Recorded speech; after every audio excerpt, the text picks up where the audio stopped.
આજની ધર્મકથા. પ્રણામ. નૌપતજીની ઓળીની આરાધના પછીની એક સરસ મજાની અલગ દિશાની એક ધર્મકથા, એની મંગળ શરૂઆત આજથી કરીએ. નૌપતજીની ઓળી પૂરી થઈ એટલે હવે એક એવું પર્વ આપણા જીવનમાં આવશે કે જે ગમે તેવાના જીવનની અંદરમાં આનંદ, ઉલ્લાસ અને ઉત્સાહ એ ભરપૂર પ્રમાણમાં ભરી દે. અને એવું પર્વ એટલે દીપાવલી. દિવાળીના પર્વનો ચરમ દિવસ એટલે બેસતું વર્ષ. આ બેસતા વર્ષે એક્ઝેક્ટલી શું બદલાય છે એવું કોઈ પૂછે તો આપણને ચોક્કસપણે એવું ખ્યાલમાં આવે છે કે બેસતા વર્ષે બેસિકલી સંવત બદલાય છે. કઈ સંવત બદલાય છે? વિક્રમ સંવત.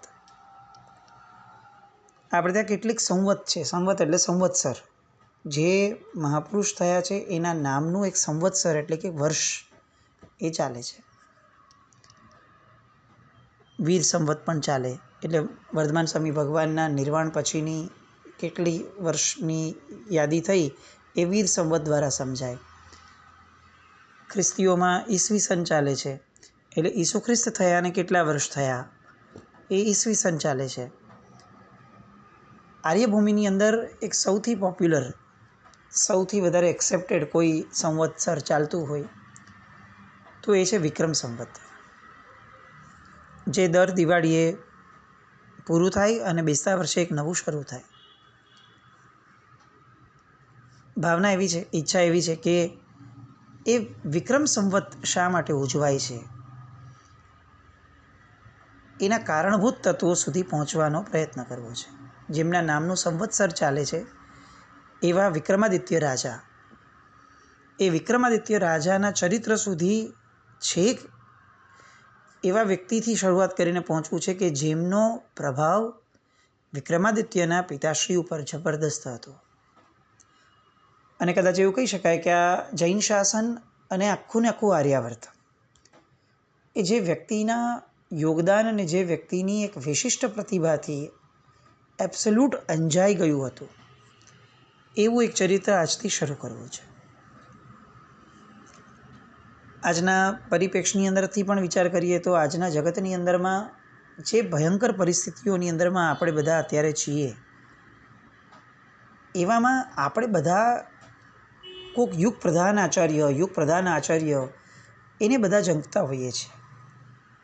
તો આવા એક યુગ પ્રધાન આચાર્ય, એમનું જીવન કેવું હતું એના દ્વારા એક સરસ મજાનો આપણે અંદેશો મેળવવો છે. એક પ્રાર્થના કુદરત આગળ મૂકવી છે કે આ અત્યારના જૈન શાસનને પણ આવા એક બાહોશ અને ક્રાંતિકારી કહી શકાય એવા આચાર્ય ભગવંતનો અંશ પ્રાપ્ત થાય. આપણે મંગળ શરૂઆત કરીએ છીએ. વાત છે વર્ધમાન સ્વામી ભગવાનના નિર્વાણ પછીની સંવત 450 વર્ષની આસપાસની. અંદાજે 453 વર્ષ વીત્યા વર્ધમાન સ્વામી ભગવાનના નિર્વાણને. ત્યાર પછીની આ ઘટના. ક્ષેત્ર છે આજે જેને અત્યારે બિહાર કહીએ છીએ આપણે. જૈન ધર્મની કદાચ અપેક્ષાએ જન્મભૂમિ, પોષણભૂમિ અને ઐશ્વર્યભૂમિ કહી શકાય એવી એ ભૂમિ કે જેને પૂર્વકાળની અંદરમાં મગધનું સામ્રાજ્ય કહેવાતું હતું. એવા મગધ કે જેની અંદરમાં અનેક પ્રભાવક આચાર્ય ભગવંતોએ પોતાના પગલાઓથી એને પવિત્ર બનાવી છે.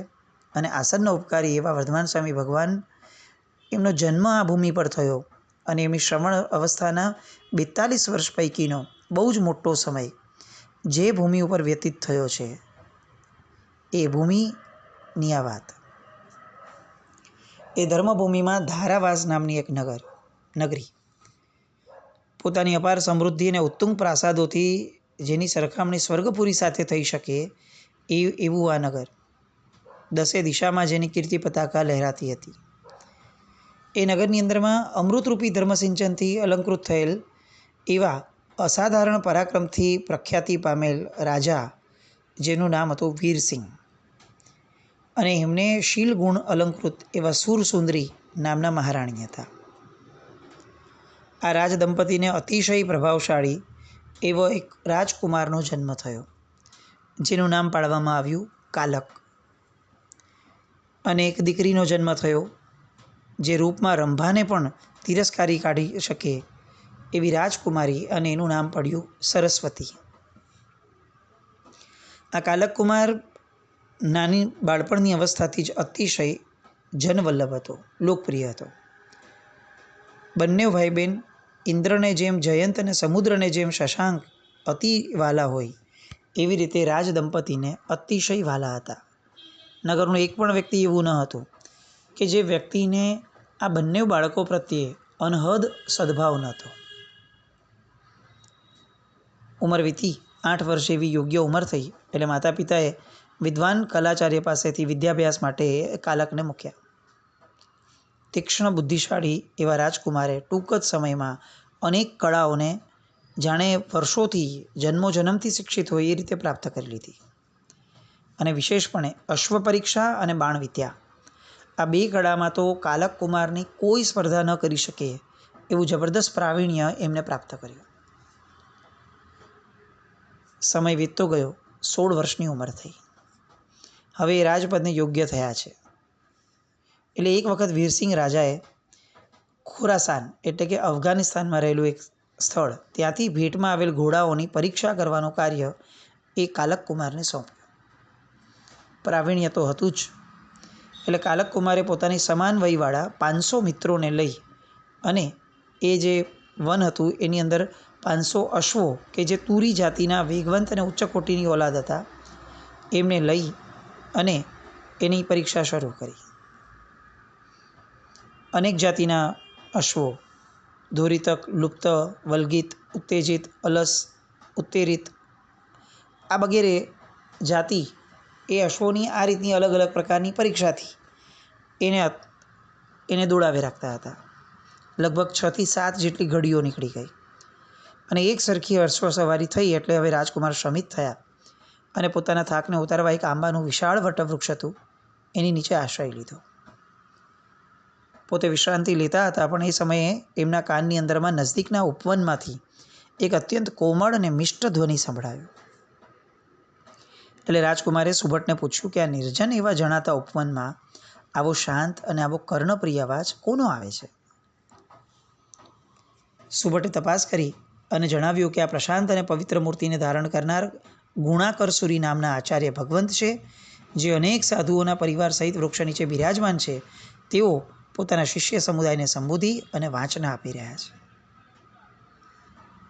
કુમારને એ મધુર ધ્વનિ શુદ્ધ સ્વરૂપમાં સાંભળવો હતો અને એટલે તરત જ તેઓ એ તરફ ગયા અને એ પોતાના પરિવારને જે લઈને ગયેલા 500 કુમારોના, એમને પણ સાથે પ્રેરણા કરી કે આપણે બધા ત્યાં જઈએ. બધા ગયા. ત્યાં પહોંચતા જ રાજકુમારે આચાર્યદેવવાદી સાધુ સમુદાયને વંદન કર્યું. એમનું જે યોગ્ય આસન લાગે એ જગ્યાએ બેઠક લીધી. આખો પરિવાર બેઠો. મહાત્માની નજર કુમારના ભવ્ય લલાટ ઉપર પડી. એનું તેજસ્વી મુખમંડળ, હાથ અને પગની ઉચ્ચ રેખાઓ, આ બધું જોતા ગુણાકરસુરી મહાત્માને ચિત્તની અંદરમાં એક રીતસર ચમત્કાર પ્રગટ્યો. એમણે તરત પોતાના જ્ઞાનનો ઉપયોગ મૂક્યો. વિશિષ્ટ મહાપુરુષો જ્યારે વર્તાય ત્યારે એમનું પુણ્ય જેવું હોય, એમની આભામંડળની ધારા જેવી હોય કે એકે એક વ્યક્તિ ચકિત થાય. અને એમાં પણ જો કોઈ જ્ઞાની અને સમજુ વ્યક્તિ છે, પરખું વ્યક્તિ છે, તો એને ચોક્કસ મન થાય કે એમને 100% એમની વિદ્યાઓ, એમના બળ, એમની શક્તિઓ એ બધાને જાણવું છે. જ્ઞાનનો ઉપયોગ મૂક્યો અને મહાત્માએ જાણ્યું કે આ ભવિષ્યની અંદરમાં આ રાજપુત્ર સમર્થ આચાર્ય થવાનો છે અને એમનાથી જૈન શાસનનો પ્રભાવ ખૂબ વિસ્તરવાનો છે. અને ઉપયોગમાં એ પણ જોયું કે એમનો દીક્ષાયોગ, આ સુયોગ્ય કાળ અહીંયા આવ્યો છે. એટલે એમણે હવે આ રાજકુમારના હૃદયને વેધક કરી દે, વિંધી દે એવી વૈરાગ્ય દેશના એ શરૂ કરી. માનુષ્યમ દુર્લભમ પ્રોક્તમાર્યક્ષેત્રમ તતોપી ચ તતોપી સુકુલમ તત્ર જીનધર્મ સુદુર્લભ. આ અસાર સંસાર સાગરનું ફળ ધર્મની કરણી છે. એક તો માનવ ભાવ મળવું મુશ્કેલ, એમાં પણ આર્યક્ષેત્ર મળવું મુશ્કેલ. એ પણ મળી જાય તો સારા કુળનું મળવું દુર્લભ, અને ભાગ્ય યોગ્ય બધા પ્રકાર મળી જાય તો પણ જૈન ધર્મની પ્રાપ્તિ થવી એ તો અતિશય દુર્લભ છે. હવે આ મનુષ્યમાં આવી ગયા, તેમ છતાં પણ મનુષ્યમાં આવ્યા પછી તરવાની યોગ્યતાઓ એ પડેલી અંદર હોવા છતાં પણ જીવથી તરાતું નથી. એમ ન ચેન્દ્રસ્ય સુખમ કિંચિન્ન ચાપી ચક્રવર્તિન સુખમસ્તિ વિરક્તસ્ય મુનેરૈકાંત જીવન. આ સંસાર એ મોહ રાજાની રંગભૂમિ છે. તે જીવોને પોતાના વશમાં લઈને પોતાના મન માન્યા નાચાવે છે. પણ પંડિત પુરુષો આ મોહ રાજાની ઝાડમાં ફસાતા નથી. આ સંસાર એ ખરેખર ભય, ચિંતા, વ્યાધિ, આધિ અને ઉપાધિથી પરિપૂર્ણ છે. ઇન્દ્ર મહારાજા કે ચક્રવર્તી જેવાને પણ આ સંસારમાં સુખ નથી. આ સંસારમાં જો ખરેખર કોઈ સુખી છે તો એક જ વ્યક્તિ છે, જે વૈરાગ્ય વાસિત સાધુ પુરુષ છે. એ જ પોતાના નિજ આનંદની મસ્તીમાં જીવે છે. લક્ષ્મી એ તો હિંચકા સમાન ચપળ છે. વિષય વિલાસો એ છેવટે તો વિરસ જ છે. શરીર એ તો વ્યાધિ અને આપત્તિના સ્થાનરૂપ છે. ધન એ મૃત્યુનું કારણ છે, અને સ્ત્રી એ તો અંતે દુઃખ દેવાવાળી છે. આવી પરિસ્થિતિ હોવા છતાં આશ્ચર્ય છે કે દુર્બુદ્ધિ લોકો આ સંસારમાં આસક્તિ કરી શકે છે. આ પ્રમાણે ભવનો નિર્વેદ પ્રગટાવતી અને ઉચ્ચતમ વૈરાગ્યની ધારા પ્રગટાવતી એવી આ દેશનાની અસર હવે કુમારના હૃદય ઉપર સચોટપણે થઈ. દેશના શ્રવણ કર્યા બાદ ગુરુદેવને કુમારે વિનમ્ર ભાવે જણાવ્યું કે હે ભગવંત, આપના ઉપદેશથી મારો આત્મા પ્રસન્ન થયો છે. આપે દીક્ષાને નૌકાતુલ્ય જણાવી તે મને યોગ્ય લાગે છે, જેનો આશ્રય લઈ મોક્ષગતિ પ્રાપ્ત કરવાની હું ઈચ્છા ધરાવું છું. માટે હે ભગવંત, વડીલોની આજ્ઞા લઈને હું આપની પાસે ન આવું પાછો, ત્યાં સુધી આપ અહીં જ બિરાજમાન રહો એવી મારી પ્રાર્થના છે. બધાને આશ્ચર્ય થયું, પણ એ બધા કંઈ સમજાવે બોલે એ પહેલાં તો રાજકુમારે તરત જ રાજ્ય મહેલ તરફ પ્રયાણ કરી લીધું. દારાવાસ જેવા વિશાળ રાજ્યના લોકપ્રિય પાટવી કુંવર, એકના એક લાડકવાયા રાજપુત્ર, એની દીક્ષાની વાત પોતે બહુ વિનયપૂર્વક જણાવી માતા પિતાને, પણ માતા પિતા ઉપર વજ્રપાત જેવું થયું. કેટલીક કસોટીઓ કરી, કેટલાક પ્રશ્નો પૂછ્યા, કેટલીક પરિસ્થિતિઓની વાત કરી. ભવિષ્યમાં આ થશે તો શું, આ થશે તો શું, તું શું કરીશ, તું કેવી રીતે રહીશ, આવા અનેક પ્રશ્નો કર્યા. અને આ બધાના અંતે પુત્રની અંદરમાં ઉચ્ચ કોટીનો વૈરાગ્ય જોયો એટલે સંસ્કારી માતા પિતાએ આત્મકલ્યાણના માર્ગની અનુમતિ આપી. આ આર્ય દેશની આ ખાસિયત છે. અહીંયા કદાચ માતા પિતાને મોહ હોય એવું બની શકે, પણ જ્યારે માતા પિતાને સમજાય કે યોગ્ય દિશાની અંદરમાં યોગ્ય જ્ઞાન અને યોગ્ય આવડતપૂર્વક બાળક જઈ રહ્યું છે, સમજણપૂર્વક જઈ રહ્યું છે, તો એ પોતાના મોહને દબાવીને પણ બાળકને એ શુભતાના માર્ગથી જરા પણ વિચલિત કરવા માટેનો પ્રયત્ન ન કરે. દારાવાસ નગરની અંદરમાં આચાર્ય દેવની પધરામણી થઈ. સંપ્રદાય આખા સાથે એમણે ઉત્સાહભેર એ દીક્ષાનો મહોત્સવ થયો. એ દીક્ષાના મહોત્સવની અંદરમાં પોતાના વડીલ ભ્રાતાને દીક્ષિત થતો જોઈ અને પવિત્ર અભિલાષવાળી એવી નાની બહેન સરસ્વતીએ પણ દીક્ષા માટે અનુમતિ માંગી. વૃદ્ધ માતા પિતાને લાગ્યું કે આ બહુ દુષ્કર થશે અમારી માટે, બંનેનો વિયોગ, પણ તેમ છતાં પણ બંનેનો વૈરાગ્ય જોઈ અને ભલે આપણે મોહમાયામાં મસ્ત રહ્યા, પણ એ મોહને જીતનારા એવા શૂરવીર અને સંસ્કારી એવા ગુરુ ભગવંતને આપણા દીકરા દીકરીઓ સોંપી અને આપણે આપણું પણ જીવનનું કલ્યાણ કરવું જોઈએ, આવું વિચારી બંનેને દીક્ષા આપી.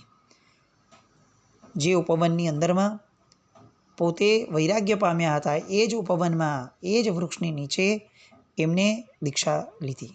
આસોપાલવના એ જ વૃક્ષની નીચે નવદીક્ષિત મુનિનું નામ પડ્યું કાલક મુનિ. અને બહેનના રક્ષણનો ભાર એમના પર મૂક્યો અને સાધ્વી સારસ્વતીને કાલક મુનિને સોંપવામાં આવ્યા.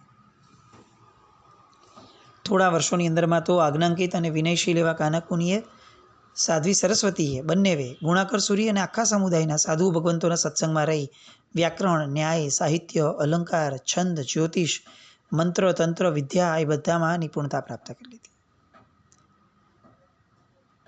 થોડા સમયની અંદરમાં ગુણાકર સુરી ભગવંતે પરલોકની સાધના કરી અને એટલે આખા સમુદાયનો ભાર એ કાલિકાચાર્યના શિરે આવ્યો. જે ભાર એક સમર્થ રાજવી જે રીતે પોતાના રાજ્યનો ભાર લે એ જ રીતે એમણે આખા સમુદાયનો ભાર સરસ રીતે વહન કરી લીધો. પોતાના ગુરુ પોતાના આચાર્ય પદ આપી ગયા હતા. હવે આચાર્ય પદની પ્રાપ્તિ થયા બાદ કાલિકાચાર્યજી બિહારથી વિહાર કરતાં કરતાં સાધુ સંપ્રદાય સહિત અવંતી એટલે કે ઉજ્જૈનમાં આવી પહોંચ્યા. ઉજ્જૈનની બહાર શિપ્રા નદીના કાંઠા ઉપર પૌષદશાળાની અંદરમાં એમણે સ્થિરતા કરી. સરસ્વતી સાધ્વીજી ભગવંત પણ એ ત્યાં જ આવીને સ્થિરતા એમણે પણ કરી. અવંતી એટલે મૌર્ય સમ્રાટ સંપ્રતિના સમયથી જૈન ધર્મથી વાસિત બનેલી આ ભૂમિ. આ ભૂમિની અંદરમાં સાધુ સંપ્રદાય પ્રત્યેની ભાવનાઓનું પૂરેપૂરું સેવન થઈ રહ્યું છે. રાજ્ય વહીવટની અંદરમાં મહાજનોનું પૂરેપૂરું ચલણ હોય અને એના કારણે બધો જ વ્યવહાર એ નિયમાનુસાર ચાલતો. સમ્રાટ સંપ્રતિ પછીના 200 વર્ષના ગાળા પછી પણ અવંતીમાં જૈન ધર્મની સુવાસ અકબંધ હતી.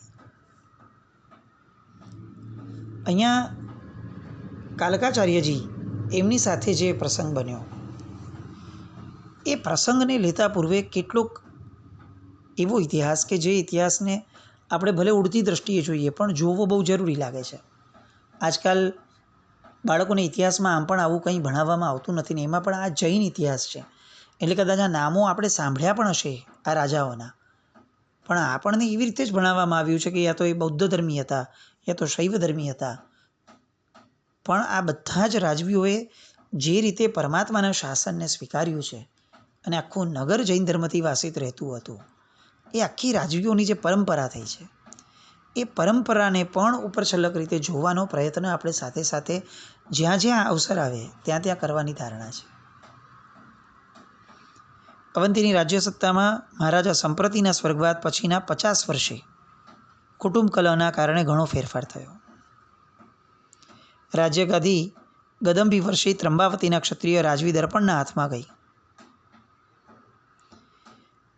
ઐતિહાસિક કાળગણના પ્રમાણે વીર નિર્વાણ એટલે કે વર્ધમાન સ્વામીના નિર્વાણ પછીથી 380 વર્ષના ગાળામાં એ રાજ્યતંત્રનો ફેરફાર થયો. વીર નિર્વાણના 210મા વર્ષે મગધ સામ્રાજ્ય ઉપર મૌર્ય વંશની સ્થાપના હતી. આ મૌર્ય વંશના 9 રાજવીઓએ રાજ્ય સત્તા ભોગવી હતી. એ 9 રાજવીઓ કયા કયા હતા તો કે મહારાજા ચંદ્રગુપ્ત, મહારાજા બિંદુસાર, એ પછીથી મહારાજા અશોક, મહારાજા સંપ્રતિ જે મગધના પાટવી કુંવર તરીકે રહ્યા, મહારાજા દશરથ, મહારાજા શાલિશુક, મહારાજા દેવવર્મા, મહારાજા શતધનુષ્ય અને મહારાજા બૃહદર્થ. કુલ મળીને 160 વર્ષ જેટલો સમય આ રાજાઓએ મગધ સામ્રાજ્ય ઉપર રાજ્ય કર્યું. આ રાજ્યમાં મહારાજા સૈનિક કે જે બહુ જ પોપ્યુલર નામ રહ્યું કે જે વર્ધમાન સ્વામી ભગવાનના સમકાલીન હતા. વર્ધમાન સ્વામી ભગવાને જે 14 ચાતુર્માસ રાજગૃહિના નાલંદા નામના પાડામાં કર્યા હતા એના એ રાજા રાજગૃહિના. અને એટલે જ મગધનું એ પાટનગર રાજગૃહી એ કાળે જૈન ધર્મના પ્રચારનું કેન્દ્ર સ્થાન બન્યું હતું અને જૈન ધર્મ રાષ્ટ્રધર્મ તરીકે અગ્રસ્થાનમાં રહ્યો હતો. ક્ષણિક મહારાજાનું એક બહુ મોટું વિશાળ કુટુંબ હતું. આપણે બધા આવી બધી વાતોથી બહુ જ છેટા રહ્યા છે. આપણને ઉપર છેલ્લું કેટલું ખબર પડે એટલે આપણે એવું માની લીધું છે કે બસ બધું આવી ગયું, પણ કેટલાક ઊંડાણમાં ભલે ઉપર છેલ્લી રીતે પણ જવું બહુ જરૂરી છે. વર્ધમાન સ્વામી ભગવાનના સમાગમના કારણે જૈન ધર્મની અંદરમાં એમનું કુટુંબ કેટલી હદ સુધી ઓતપ્રોત હતું એની કેટલીક વાત કે પોતે ક્ષાયિક સમ્યક્ત્વના ધારક હતા, પરમાર્થ શ્રાવક હતા. એટલું જ નહીં, ઉત્કૃષ્ટ ભાવનાના યોગી એમણે પોતે તીર્થંકર નામકર્મ ઉપાર્જન કર્યું છે. અને ઉત્સર્પણી કાળની આગામી 24મીના પદ્મનાભ નામે પ્રથમ તીર્થંકર પોતે થવાના. એમની સાથે એમના કુટુંબની અંદરમાં 13 રાણીઓ હતી જેમણે સૈનિકની પરવાનગીથી પ્રવજ્ય અંગીકાર કરી હતી. એ 13 રાણીના નામો: સુનંદા, કે જે અભયકુમારના માતા હતા, નંદમતી, નંદોત્તરા, નંદસેના, મહત્તા, સુમરત્તા, મરુદેવા, ભદ્રા, સુભદ્રા, સુજાતા, સુમનાની, મહામરુતા અને ભૂદીપ્તા. આ રીતે 13 રાણીઓએ સૈનિક મહારાજાની પરવાનગી લઈ અને પ્રવજ્ય અંગીકાર કરી હતી. એ પછીથી ઈસવીસન પૂર્વે 528 વર્ષ પહેલાં, એટલે ઈસુ જન્મ્યા એના 528 વર્ષ પહેલાં મહારાજા સૈનિકનો સ્વર્ગવાસ થયો હતો. એ પછીથી એમની 10 બીજી રાણીઓએ પ્રવજ્ય અંગીકાર કરી: કાલી, સુકાલી, મહાકાલી, કૃષ્ણા, સુકૃષ્ણા, મહાકૃષ્ણા, વીરકૃષ્ણા, રામકૃષ્ણા, પિતૃસેના અને મહાસેના. એમાં પણ વિશેષપણે જે સૈનિક મહારાજાને અતિ પ્રિય હતી એવી દુર્ગંધા નામની અતિ પ્રિય રાણી, એમણે પણ મહારાજાની આજ્ઞા મેળવી પ્રવજ્ય અંગીકાર કરી હતી. આ પ્રમાણે મહારાજા સૈનિકના અંતઃપુરમાંથી 24 રાણીઓએ પ્રવજ્યા ગ્રહણ કરી હતી અને આત્મકલ્યાણને સાધ્યું હતું. એમના 10 પુત્રોએ પણ વર્ધમાન સ્વામી ભગવાન પાસે પ્રવજ્યા ગ્રહણ કરી હતી: જાલી, મયાલી, ઉવયાલી, પુરુષસેન, વારીસેન, દુર્ગદત્ત, લષ્ટદંત, વિહલ, વિહાંસ અને પાટવીપુત્ર અભયકુમાર. આ 10માના 8 પુત્રો મહારાણી ધારિણીના હતા, 9મો પુત્ર વિહાસ ચિલ્લણાનો હતો અને પાટવીપુત્ર અભય એ સુનંદાનો પુત્ર હતો. એ સિવાય બીજા 13 પુત્રો હતા કે જેમણે દીક્ષા લીધી હતી. એટલે કુલ મળીને 23 પુત્રોએ દીક્ષા લીધી હતી. એ 23 પુત્રોની અનેક પટરાણીઓ હતી જેમણે પણ પોતાનું આત્મકલ્યાણ એ જ ભાવમાં સાધ્યું હતું. આવી ઘણી બધી વાતો, અને આ બધી વાતો તરફથી આપણે જ્યાં આગળ વધવું છે, નંદવંશ આદિ લઈ અને છેક વિક્રમાદિત્ય સુધી છેવટે આપણે પહોંચવું છે. એ ક્રમમાં આવતીકાલે ફરીથી આગળ વધશું. જીનાજ્ઞાવૃત્ત કંઈ પણ બોલાય તો મિચ્છામિ દુક્કડમ. જૈનમ જયતિ શાસનમ.